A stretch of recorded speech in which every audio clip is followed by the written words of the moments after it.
मेरे प्यारे देशवासियों, नमस्कार।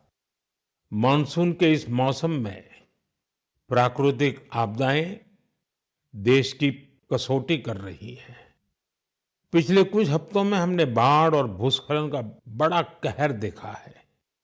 कहीं घर उजड़ गए, कहीं खेत डूब गए, परिवार के परिवार उजड़ गए। पानी के तेज बहाव में कहीं पुल बह गए, सड़कें बह गई, लोगों का जीवन संकट में फंस गया। इन घटनाओं ने हर हिंदुस्तानी को दुखी किया है। जिन परिवारों ने अपने प्रियजन खोए, उनका दर्द हम सबका दर्द है।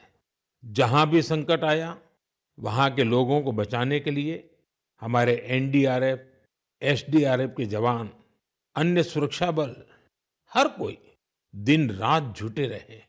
जवानों ने तकनीक का सहारा भी लिया है। थर्मल कैमरे, लाइव डिटेक्टर, स्नीफर डॉग्स और ड्रोन सर्विलेंस ऐसे अनेक आधुनिक संसाधनों के सहारे राहत कार्य में तेजी लाने की भरपूर कोशिश की गई। इस दौरान हेलीकॉप्टर से राहत सामग्री पहुंचाई गई, घायलों को एयरलिफ्ट किया गया। आपदा की घड़ी में सेना मददगार बनकर सामने आई। स्थानीय लोग, सामाजिक कार्यकर्ता, डॉक्टर, प्रशासन, संकट की इस घड़ी में सभी ने हर संभव प्रयास किया। मैं ऐसे हर नागरिक को हृदय से धन्यवाद देता हूं, जिन्होंने इस कठिन समय में मानवीयता को सबसे ऊपर रखा हुआ है। मेरे प्यारे देशवासियों, बाढ़ और बारिश की इस तबाही के बीच जम्मू कश्मीर ने दो बहुत खास उपलब्धियां भी हासिल की हैं। इन पर ज्यादा लोगों का ध्यान नहीं गया, लेकिन जब आप उन उपलब्धियों के बारे में जानेंगे तो आपको बहुत खुशी होगी। जम्मू कश्मीर के पुलवामा के एक स्टेडियम में रिकॉर्ड संख्या में लोग इकट्ठा हुए। यहाँ पुलवामा का पहला डे नाइट क्रिकेट मैच खेला गया। पहले ये होना असंभव था, लेकिन अब मेरा देश बदल रहा है। ये मैच रॉयल प्रीमियर लीग का हिस्सा है, जिसमें जम्मू कश्मीर की अलग-अलग टीमें खेल रही हैं। इतने सारे लोग, खासकर युवा, पुलवामा में रात के समय हजारों की तादाद में क्रिकेट का आनंद लेते हुए, ये नजारा वाकई देखने लायक था। साथियों, दूसरा आयोजन जिसने ध्यान खींचा वो है देश में हुआ पहला खेलो इंडिया वाटर स्पोर्ट्स फेस्टिवल, और वो भी श्रीनगर की डल झील पर हुआ। सचमुच ऐसा उत्सव आयोजित करने के लिए ये कितनी खास जगह है। इसका उद्देश्य है जम्मू कश्मीर में वाटर स्पोर्ट्स को और लोकप्रिय बनाना। इसमें पूरे भारत से 800 से अधिक एथलीट्स ने हिस्सा लिया। महिला एथलीट्स भी पीछे नहीं रही, उनकी भागीदारी भी लगभग पुरुषों के बराबर थी। मैं उन सभी खिलाड़ियों को बधाई देना चाहता हूं, जिन्होंने इसमें भाग लिया। विशेष बधाई मध्य प्रदेश को, जिसने सबसे ज्यादा मेडल जीते। उसके बाद हरियाणा और उड़ीसा का स्थान रहा। जम्मू कश्मीर की सरकार और वहां की जनता की आत्मीयता और मेहमान नवाजी की मैं भूरी भूरी प्रशंसा करता हूं। साथियों, इस आयोजन से जुड़े अनुभव को आप तक पहुंचाने के लिए मैंने सोचा है कि ऐसे दो खिलाड़ियों से भी बात करूं, जिन्होंने इसमें हिस्सा लिया। उनमें से एक है ओडिशा की रश्मिता साहू और दूसरे हैं श्रीनगर के मोहसिन अली। आइए सुनते हैं वो क्या कहते हैं। रश्मिता जी, नमस्ते। नमस्ते सर। जय जगन्नाथ। जय जगन्नाथ सर। रश्मिता जी, सबसे पहले तो आपको खेल जगत में सफलता के लिए बहुत बहुत बधाई। Thank you sir. रश्मिता, हमारे श्रोता आपके बारे में और आपकी खेल यात्रा के बारे में जानने के लिए बहुत उत्सुक है। मैं भी बहुत उत्सुक हूँ, बताइए। सर मैं रश्मिता साहू हूँ, उड़ीसा से। और मैं कैनोइंग प्लेयर हूँ। मैं 2017 से स्पोर्ट्स ज्वाइन किया था, कैनोइंग शुरू किया था और मैं नेशनल लेवल में नेशनल चैंपियनशिप और नेशनल गेम्स में पार्टिसिपेट किया हूँ। मेरा 41 मेडल्स है, 13 गोल्ड, 14 सिल्वर और 14 ब्रॉन्ज मेडल सर। इस खेल की रुचि कैसे बनी? सबसे पहले किसने आपको इस तरफ प्रेरित किया? आपके परिवार में खेल का वातावरण है क्या? नहीं सर, मैं जिस गांव से आती हूँ उसमें खेल का कोई ये नहीं था। तो इधर नदी में बोटिंग हो रहा था तो ऐसे स्विमिंग के लिए गया था। तो ऐसे मैं और मेरा दोस्त लोग ऐसे स्विमिंग कर रहा था तो एक बोट गया है कैनोइंग काइटिंग का। तो मेरे को उसके बारे में कुछ पता नहीं था। तो मैंने मेरा दोस्त को पूछा ये क्या है। तो दोस्त ने बताया कि उधर जगतपुर में साई स्पोर्ट्स सेंटर है, उसमें खेल का होता है, उसमें मैं भी जाने वाली हूँ। मेरे को बहुत इंटरेस्टिंग लगा। तो ये क्या है मुझे पता भी नहीं था। ये तो पानी में बच्चे लोग कैसे करते हैं, बोटिंग करते हैं। मैं वो उसको बोला कि मुझे भी जाना है, कैसे कैसे जाना है मुझे भी बताओ। तो उधर जाके बात करो बोला है। फिर मैं तुरंत घर में जाके पापा मेरे को जाना है, पापा मेरे को जाना है। फिर पापा लोग ठीक है लेके आया। उस टाइम ट्रायल तो नहीं था। फिर कोच लोग ने बोला कि ट्रायल फरवरी में होता है, फरवरी मार्च में, आप उस टाइम ट्रायल के टाइम में आ जाओ। फिर मैं ट्रायल के टाइम में आया।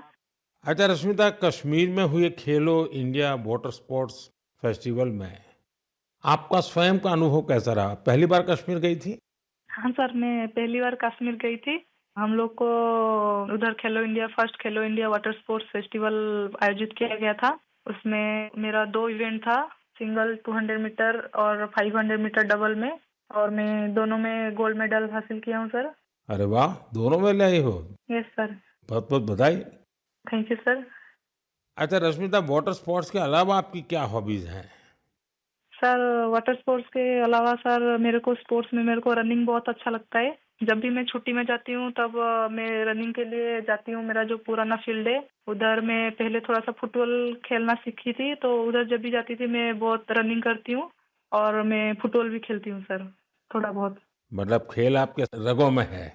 हाँ सर, मैं जब फर्स्ट क्लास से 10th क्लास तक जब स्कूल में था तो मैं जो भी पार्टिसिपेट करता था उसमें सब में फर्स्ट होता था, चैंपियन होता था सर। रश्मिता, जो लोग आपकी तरह खेलों में आगे बढ़ना चाहते हैं, अगर उनको कोई संदेश देना है तो आप क्या दोगी?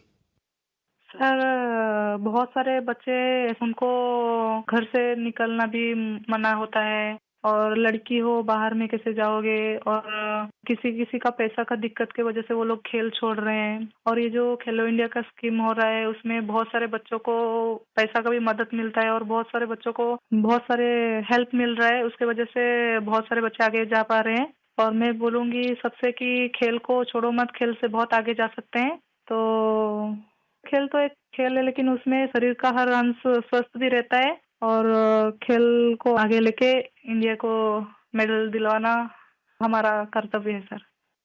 चलिए रश्मिता जी, मुझे बहुत अच्छा लगा। आपको फिर से एक बार बहुत बहुत बधाई। और आपके पिताजी को भी मेरी तरफ से प्रणाम कहिएगा, क्योंकि उन्होंने इतनी कठिनाइयों के बीच भी एक बेटी को आगे बढ़ने के लिए इतना प्रोत्साहन दिया। मेरी बहुत बहुत शुभकामनाएं हैं। धन्यवाद। Thank you sir. जय जगन्नाथ। जय जगन्नाथ सर। मोहसिन अली, नमस्ते। नमस्ते सर। मोहसिन जी, आपको बहुत बहुत बधाई और आपके उज्जवल भविष्य के लिए बहुत बहुत शुभकामनाएं। Thank you sir. मोहसिन, आपने पहले खेलो इंडिया वाटर स्पोर्ट्स इसका फेस्टिवल, और उसमें भी सबसे पहला गोल्ड मेडल जीतने वाले आपको कैसा लगा? सर बहुत ही खुश हूँ मैं। मैंने गोल्ड मेडल जीता है खेलो इंडिया में, जो पहली बार हुआ है यहाँ पर कश्मीर में। लोगों में क्या चर्चा है? बहुत ही चर्चे है सर। पूरी फैमिली खुश है अभी। आपके स्कूल वाले? स्कूल वाले भी सब खुश है। कश्मीर में सब बोलते हैं आप गोल्ड मेडलिस्ट हो। तो आप तो बड़े सेलिब्रिटी बन गए। Yes sir.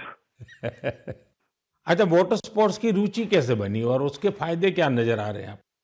पहले बचपन में मैंने देखा वो बोट चलती हुई वहाँ पर डल लेक में। पापा ने बोला आप करोगे? मैं हाँ मुझे भी शौक है। मैं भी फिर गया वहाँ पर सेंटर में मैडम के पास। फिर मैम ने मुझे सिखाया, बिल्किस मैम ने।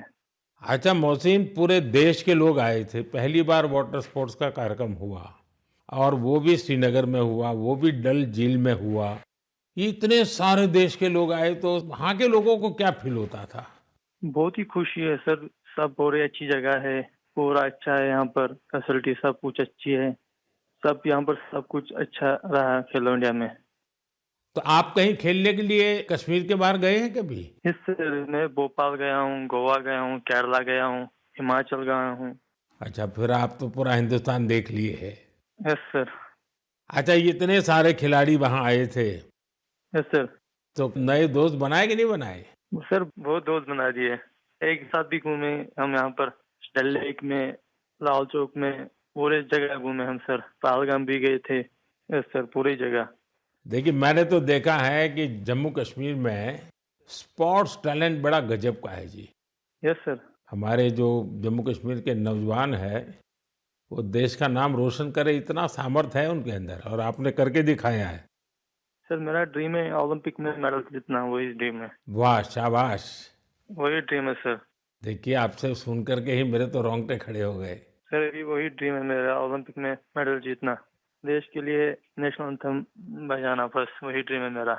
मेरे देश का एक मजदूर परिवार का बेटा इतने बड़े सपने देखता है, मतलब ये देश बहुत आगे बढ़ने वाला है।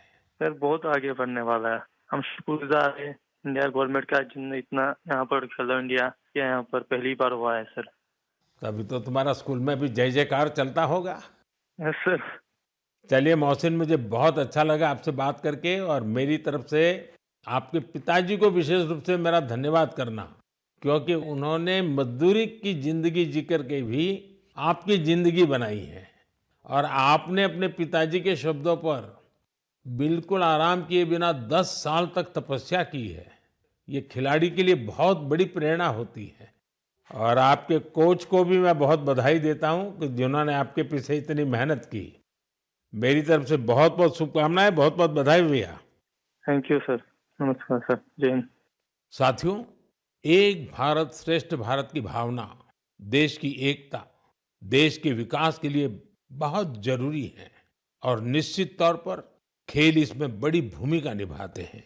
और इसलिए ही तो मैं कहता हूं, जो खेलता है वो खिलता है। हमारा देश भी जितनी टूर्नामेंट खेलेगा उतना खिलेगा। आप दोनों खिलाड़ियों को, आपके साथियों को मेरी बहुत बहुत शुभकामनाएं। मेरे प्यारे देशवासियों, आपने यूपीएससी का नाम तो जरूर सुना होगा। ये संस्था देश की सबसे कठिन परीक्षाओं में से एक सिविल सर्विसेज का एग्जाम भी लेती है। हम सब ने सिविल सर्विसेज के टॉपर्स की प्रेरणादायी बातें अनेक बार सुनी है। ये नौजवान कठिन परिस्थितियों में पढ़ाई के बाद अपनी मेहनत से इस सर्विस में जगह पाते हैं। लेकिन साथियों, यूपीएससी की परीक्षा की एक सच्चाई और भी है। हजारों ऐसे उम्मीदवार भी होते हैं जो बेहद काबिल होते हैं। उनकी मेहनत भी किसी से कम नहीं होती, पर मामूली अंतर से वो अंतिम सूची तक नहीं पहुंच पाते। इन उम्मीदवारों को दूसरी परीक्षाओं के लिए नए सिरे से तैयारी करनी पड़ती है। इसमें उनका समय और पैसा दोनों खर्च होता था। इसलिए अब ऐसे होनहार विद्यार्थियों के लिए भी एक डिजिटल प्लेटफॉर्म बनाया गया है, और इसका नाम है प्रतिभा सेतु।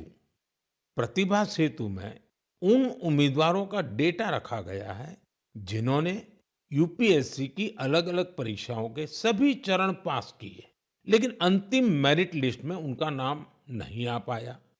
इस पोर्टल पर 10,000 से ज्यादा ऐसे होनहार युवाओं का डेटा बैंक मौजूद है। कोई सिविल सर्विस की तैयारी कर रहा था, कोई इंजीनियरिंग सर्विस में जाना चाहता था, कोई मेडिकल सर्विसेज के हर पड़ाव को पार कर चुका था, लेकिन फाइनल में उसका सिलेक्शन नहीं हुआ। ऐसे सभी उम्मीदवारों की जानकारी अब प्रतिभा सेतु पोर्टल पर उपलब्ध कराई जा रही है। इस पोर्टल से प्राइवेट कंपनियां इन होनहार स्टूडेंट्स की जानकारी लेकर उन्हें अपने यहाँ नियुक्ति दे सकती है। साथियों, इस प्रयास के नतीजे भी आने लगे हैं। सैकड़ों उम्मीदवारों को इस पोर्टल की मदद से तुरंत नौकरी मिली है, और वो युवा जो मामूली अंतर से रुक गए थे, अब नए आत्मविश्वास के साथ आगे बढ़ रहे हैं। मेरे प्यारे देशवासियों, आज पूरी दुनिया का ध्यान भारत की तरफ है। भारत में छिपी संभावनाओं पर दुनिया भर की नजर है। इसी से जुड़ा एक सुखद अनुभव मैं आपसे साझा करना चाहता हूं। आपको पता है कि आजकल पॉडकास्ट का बहुत फैशन है। विभिन्न विषयों से जुड़े पॉडकास्ट को भांति-भांति के लोग देखते और सुनते हैं। बीते दिनों मैं भी कुछ पॉडकास्ट में शामिल हुआ था। ऐसा ही एक पॉडकास्ट दुनिया के बहुत फेमस पॉडकास्टर लैक्स फ्रीडमैन के साथ हुआ था।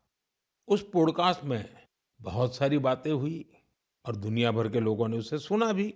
और जब पॉडकास्ट पर बात हो रही तो बातों बातों में ऐसे ही मैंने एक विषय उठाया था। जर्मनी के एक खिलाड़ी ने उस पॉडकास्ट को सुना और उसका ध्यान मैंने उसमें जो बात बताई थी उस पर केंद्रित हो गया। उन्होंने उस टॉपिक से इतना कनेक्ट किया कि पहले उन्होंने उस टॉपिक पर रिसर्च की और फिर जर्मनी में भारतीय दूतावास से संपर्क किया और उन्होंने चिट्ठी लिखकर बताया कि वो उस विषय को लेकर भारत से जुड़ना चाहते हैं। आप सोच रहे होंगे कि मोदी जी ने पॉडकास्ट में ऐसा कैसा विषय कह दिया जो जर्मनी के एक खिलाड़ी को प्रेरित कर गया। ये कौन सा विषय था? मैं आपको याद कराता हूँ। मैंने पॉडकास्ट में बातों बातों में मध्य प्रदेश के शहडोल के फुटबॉल के क्रेज से जुड़ा एक गांव का वर्णन किया था। दरअसल 2 साल पहले मैं शहडोल गया था। वहां के फुटबॉल प्लेयर से मिला था। पॉडकास्ट के दौरान एक सवाल के उत्तर में मैंने शहडोल के फुटबॉल खिलाड़ियों का भी जिक्र किया था। यही बात जर्मनी के फुटबॉल खिलाड़ी और कोच डिटमार बायर्सडॉर्फर ने भी सुनी। शहडोल के युवा फुटबॉल खिलाड़ियों की लाइफ जर्नी ने उन्हें बहुत प्रभावित और प्रेरित किया। सही में किसी ने कल्पना भी नहीं की थी कि वहां के प्रतिभाशाली फुटबॉल खिलाड़ी दूसरे देशों का ध्यान अपनी ओर आकर्षित करेंगे। अब जर्मनी के इस कोच ने शहडोल के कुछ खिलाड़ियों को जर्मनी की एक एकेडमी में ट्रेनिंग देने की पेशकश की है। इसके बाद मध्य प्रदेश की सरकार ने भी उनसे संपर्क किया है। जल्द ही शहडोल के हमारे कुछ युवा साथी ट्रेनिंग कोर्स के लिए जर्मनी जाएंगे। मुझे यह देखकर भी बहुत आनंद आता है कि भारत में फुटबॉल की लोकप्रियता निरंतर बढ़ रही है।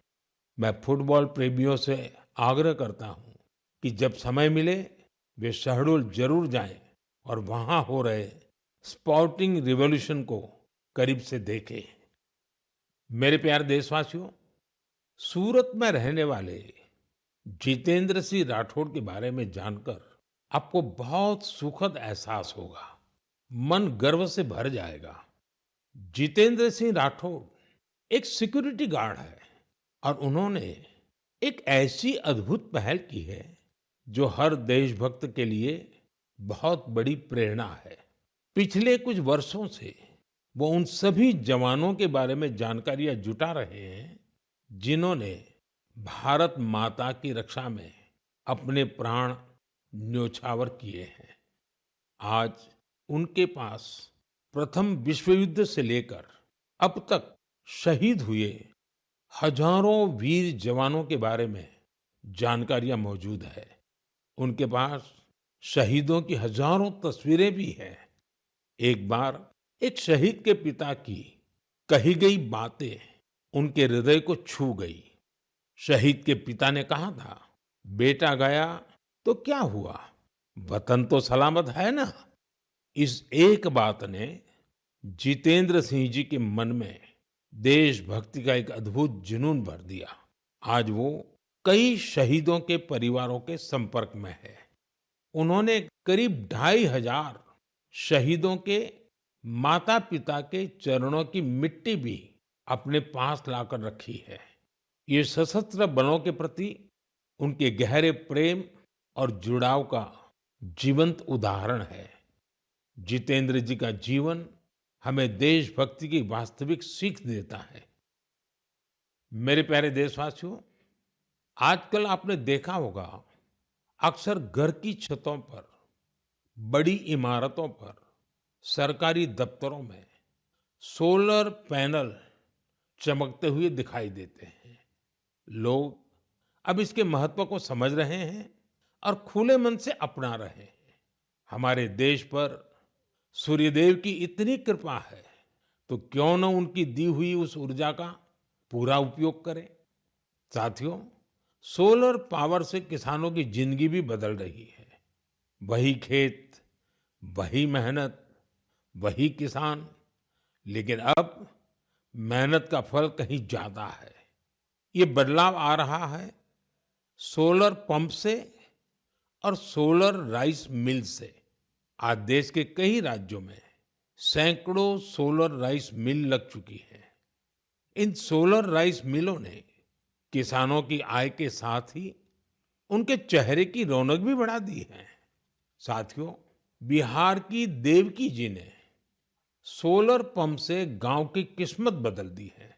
मुजफ्फरपुर के रतनपुरा गांव के रहने वाली देवकी जी को लोग अब प्यार से सोलर दीदी कहते हैं। देवकी जी, उनका जीवन आसान नहीं था। कम उम्र में शादी हो गई, छोटा सा खेत, 4 बच्चों की जिम्मेदारी और भविष्य की कोई साफ तस्वीर नहीं। लेकिन उनका हौसला कभी टूटा नहीं। वो एक सेल्फ हेल्प ग्रुप से जुड़ी और वहीं उन्हें सोलर पंप के बारे में जानकारी मिली। उन्होंने सोलर पंप के लिए प्रयास शुरू किए और उसमें सफल भी रही। सोलर दीदी के सोलर पंप ने इसके बाद जैसे गांव की तस्वीर ही बदल दी। जहां पहले कुछ एकड़ में जमीन की सिंचाई हो पाती थी, अब सोलर दीदी के सोलर पंप से 40 एकड़ से ज्यादा क्षेत्र में पानी पहुंच रहा है। सोलर दीदी के इस अभियान में गांव के दूसरे किसान भी जुड़ गए हैं। उनकी फसलें हरी भरी होने लगी है, आमदनी बढ़ने लगी। साथियों, पहले देवकी जी की जिंदगी 4 दीवारी के भीतर सिमटी हुई थी, लेकिन आज वो पूरे आत्मविश्वास से अपना काम कर रही है। सोलर दीदी बनकर पैसे कमा रही है और सबसे दिलचस्प बात की, वो क्षेत्र के किसानों से यूपीआई के जरिए पेमेंट लेती है। अब पूरे गांव में उन्हें बहुत सम्मान से देखा जाता है। उनकी मेहनत और दूरदर्शिता ने दिखा दिया है कि सौर ऊर्जा सिर्फ बिजली का साधन नहीं है, बल्कि ये गांव-गांव में नई रोशनी लाने वाली एक नई शक्ति भी है। मेरे प्यारे देशवासियों, 15 सितंबर को भारत के महान इंजीनियर मोक्षगुंडम विश्वेश्वरैया जी का जन्मदिन होता है। उस दिन को हम इंजीनियर्स डे के रूप में मनाते हैं। इंजीनियर सिर्फ मशीन नहीं बनाते, वे सपनों को हकीकत में बदल देने वाले कर्मयोगी होते हैं। मैं भारत के हर इंजीनियर की सराहना करता हूं, उन्हें अपनी शुभकामनाएं देता हूं। साथियों, सितंबर में ही भगवान विश्वकर्मा की पूजा का पवित्र अवसर भी आने वाला है। 17 सितंबर को विश्वकर्मा जयंती है। ये दिन हमारे उन विश्वकर्मा बंधुओं को भी समर्पित है जो पारंपरिक शिल्प, कौशल और ज्ञान विज्ञान को अनवरत एक पीढ़ी से दूसरी पीढ़ी तक पहुंचा रहे हैं।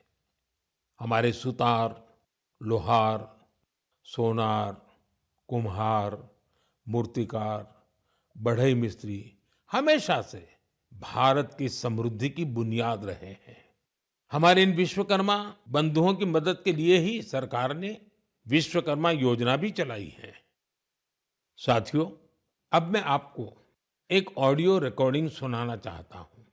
तो ये जो मानपत्र में आपने लिखा है, इस स्टेटों के बारे में मैंने जो कुछ किया, या हैदराबाद के बारे में हमारी गवर्नमेंट ने जो कुछ किया, ठीक है किया, लेकिन आप जानते हैं कि हैदराबाद का किस्सा इस तरह से हमने किया, उसमें कितनी मुसीबत सब स्टेटों के साथ, सब प्रिंसेस के साथ हमने वायदा दिया था कि भाई कोई प्रिंस का, कोई राजा का हम अलग फैसला नहीं करेंगे।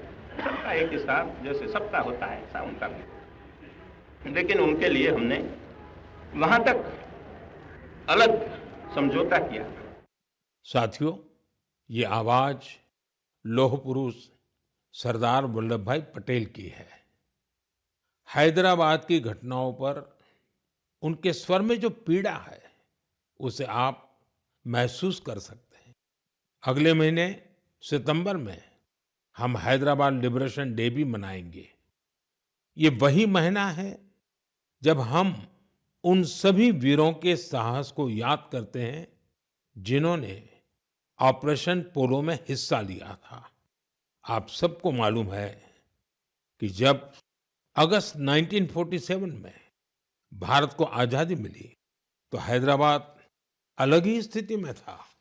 निजाम और रजाकारों के अत्याचार दिन ब दिन बढ़ते जा रहे थे। तिरंगा फहराने या वंदे मातरम कहने पर भी मौत के घाट उतार दिया जाता था। महिलाओं और गरीबों पर अत्याचार किए जाते थे। उस समय बाबा साहब आम्बेडकर ने भी चेतावनी दी थी कि ये समस्या बहुत बड़ी बनती जा रही है। आखिरकार सरदार पटेल ने मामले को अपने हाथ में लिया। उन्होंने सरकार को ऑपरेशन पोलो शुरू करने के लिए तैयार किया। रिकॉर्ड समय में हमारी सेनाओं ने हैदराबाद को निजाम की तानाशाही से आजाद कराया और उसे भारत का हिस्सा बनाया। पूरे देश ने इस सफलता का उत्सव मनाया। मेरे प्यारे देशवासियों, आप दुनिया के किसी भी कोने में चले जाएं, वहां आपको भारतीय संस्कृति का प्रभाव देखने को जरूर मिलेगा।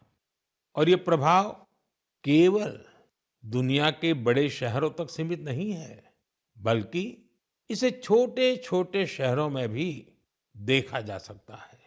इटली के एक छोटे से शहर कैंप रोतोंडो में ऐसा ही देखने को मिला है। यहाँ महर्षि वाल्मीकि जी की प्रतिमा का अनावरण किया गया। इस कार्यक्रम में वहाँ के स्थानीय मेयर सहित क्षेत्र के अनेक अहम व्यक्ति भी शामिल हुए। कैंप रोतोंडो में रहने वाले भारतीय मूल के लोग महर्षि वाल्मीकि जी की प्रतिमा लगने से बहुत खुश हैं। महर्षि वाल्मीकि के संदेश हम सभी को बहुत प्रेरित करते हैं। साथियों, इस महीने की शुरुआत में कनाडा के मिसिसागा में प्रभु श्री राम की 51 फीट ऊंची प्रतिमा का भी अनावरण किया गया है। इस आयोजन को लेकर लोगों में बहुत उत्साह था। सोशल मीडिया पर प्रभु श्री राम की भव्य प्रतिमा के वीडियोज खूब शेयर किए गए। साथियों, रामायण और भारतीय संस्कृति के प्रति ये प्रेम अब दुनिया के हर कोने में पहुंच रहा है। रूस में एक मशहूर स्थान है व्लादिवोस्तोक। बहुत से लोग इसको ऐसी जगह के रूप में जानते हैं जहां सर्दियों में तापमान -20 से -30 डिग्री सेल्सियस तक गिर जाता है। इस महीने व्लादिवोस्तोक में एक अनूठी प्रदर्शनी लगी। इसमें रूसी बच्चों द्वारा रामायण की अलग अलग थीम पर बनाई गई पेंटिंग्स को भी शोकेस किया गया। यहाँ पर एक कंपटीशन का भी आयोजन हुआ। दुनिया के अलग अलग हिस्सों में भारतीय संस्कृति के प्रति बढ़ती जागरूकता देखकर वाकई बहुत प्रसन्नता होती है। मेरे प्यारे देशवासियों, मन की बात में इस बार इतना ही। इस समय देश भर में गणेश उत्सव की धूम है। आने वाले दिनों में बहुत सारे त्योहारों की रौनक होगी। उन त्योहारों में आपको स्वदेशी की बात कभी भी भूलनी नहीं है। उपहार वही जो भारत में बना हो, पहनावा वही जो भारत में बुना हो, सजावट वही जो भारत में बने सामान से हो, रोशनी वही जो भारत में बनी झालरों से हो, और भी ऐसा बहुत कुछ। जीवन की हर जरूरत में सब कुछ स्वदेशी हो। गर्व से कहो ये स्वदेशी है। गर्व से कहो ये स्वदेशी है। गर्व से कहो ये स्वदेशी है। इस भाव को लेकर हमें आगे चलना है। एक ही मंत्र, वोकल फॉर लोकल। एक ही रास्ता, आत्मनिर्भर भारत। एक ही लक्ष्य, विकसित भारत। साथियों, इन खुशियों के बीच आप सभी स्वच्छता पर जोर देते रहें, क्योंकि जहां स्वच्छता है वहां त्योहारों का आनंद भी और बढ़ जाता है। साथियों, मन की बात के लिए मुझे इसी तरह बड़ी संख्या में अपने संदेश भेजते रहिए। आपका हर सुझाव इस कार्यक्रम के लिए बहुत महत्वपूर्ण है। अपना फीडबैक मुझ तक जरूर पहुंचाते रहें। अगली बार जब हम मिलेंगे तो और भी नए विषयों की चर्चा होगी। बहुत बहुत धन्यवाद। नमस्कार।